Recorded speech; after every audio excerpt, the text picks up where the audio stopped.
রাতি ও মিজানের পাল্লায় ওঠাও যদি আমার মতন অপরাধী, ও মিজানের পাল্লায় ওঠাও যদি ক্ষমা চাইবার সুযোগ থাকবে না। শুধু আপনার গাফুর ও গাফফার নাম ধরে ডাকি মাওলা কাতরে, বলুন আল্লাহ, মায়া করে ডাকতাম আল্লাহ। গাফুর ও গাফফার নাম ধরে ডাকি মাওলা কাতরে, দয়ার আশায় ক্ষমা গো চাইতেছি। বলো দয়াল আল্লাহ ও তোমার দরবারে এই আসামি হাজির। আরে আমার হাতে করা পায়ে বেরি এই আসামি ফেরওয়ারি রে, হাতে করা পায়ে বেরি এই আসামি ফেরওয়ারি, ক্ষমা চাইবার সুযোগ পাইয়াছি আল্লাহ।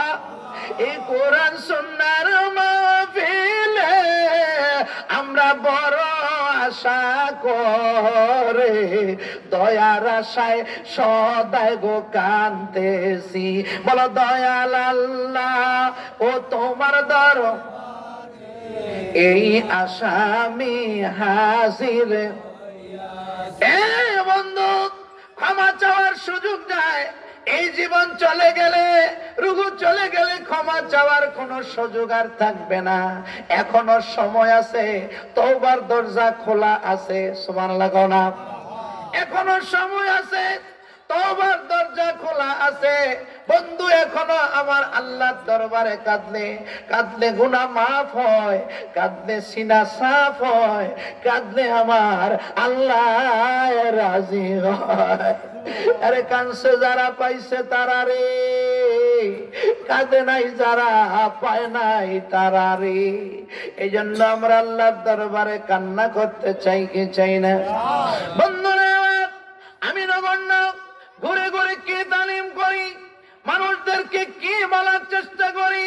বন্ধুরা আমার, গত 1 বছরের আলোচনাটা যদি আবার আপনাদের সামনে রিভারিং করি, আপনাদের কাছে বলতে থাকি কি আলোচনা চলছে, কি হবে। বন্ধুরা আমার, আমি সদা চেষ্টা করি মানুষদেরকে শিরিক মুক্ত আলোচনা শোনানোর জন্য, ঠিক না বেঠিক?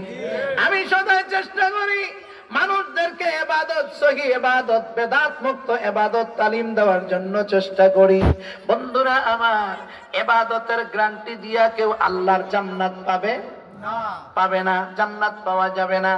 আল্লাহর জান্নাত পাইতে হলে 2টা জিনিস লাগবে। 1 নম্বরে হলে আল্লাহর রহমত লাগবে। কার রহমত? আরো জোরে কও।